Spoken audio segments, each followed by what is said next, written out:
SwordTrails are fun. Eight rounds in the 45 and go down. 8 rounds in the 45 and go down. Yeah. 8 rounds in the 45 and go down. 8 rounds in the 45 and go down. Look, I was passive aggression, passive aggressiveness. I left him hanging like loose ties as loose ties. I done not, he begging to go or not. You want this SwordTrail in your animation? First of all, we'll be using an add-on because it's faster to do and it's free. And we're gonna do it within 1 minute and 30 seconds. And start first, get the add-on in the description. Click the link to access it for free. If you'd like to support further development to that person, you can consider any amount of cash. Add it to your cart, enter your email address and view the content, and remember to give this person a 5-star rating. Press download. Next, navigate to a folder and open the platform. Shift D, put into a new collection. Press tab, select the edge and Ctrl H to access the hook. Hook to new object. Shift S, cursor to selected at the sword, then Shift S, selected to cursor at the sword trail. Press your empty first, then press your object, then Ctrl P, object keep transform.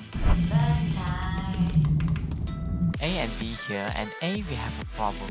So for visualization, the mesh is the sword trail, and we need A mesh to become like B mesh. So how we do it? Take the empty, rotate it 90 degrees in the y-axis, and it should be working fine. But, how do you able to do all this stuff? Yes, you can change color also by going to the Material tab.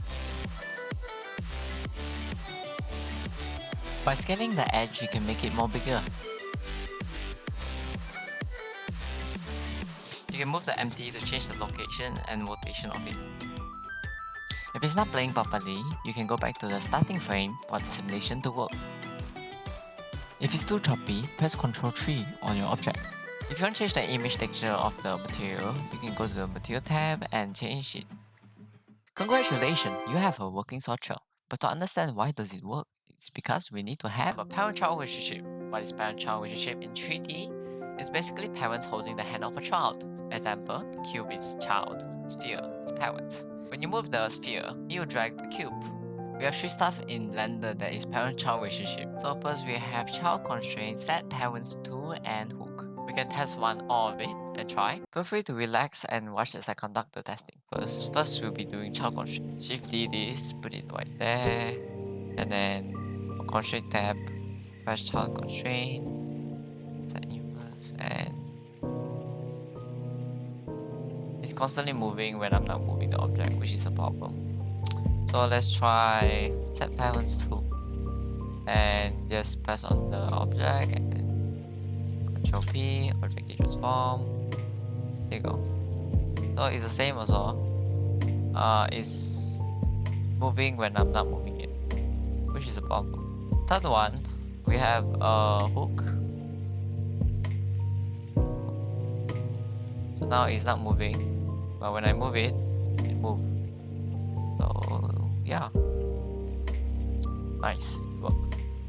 You can even make it move here also actually, but the reason why I didn't move this is because you need to have your mesh, which is your sword. So why? Because if I'm not wrong, the simulation of it is the edge moves up and extrude the edge, maintain its position, then the extruding edge slowly disappears, creating a dissolve effect. Then it repeats.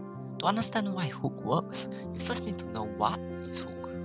Well, it's a tool that works a bit differently compared to child constraint and set parents tool. Set parents and child constraints are used in object as a hook is applied in edit mode. This means that a hook allows you to control individual vertices, while the other two are more focused on the overall object. Remember when I mentioned vertex movement up? Since the vertex is influenced by the hook, it won't move independently.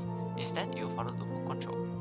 Thank you for watching all of it. If you want a YouTube and Blender UI that I made in this video, it's totally free. Grab it or buy me a coffee and prepare for a game-changing video that's on the horizon. It's taking a bit, but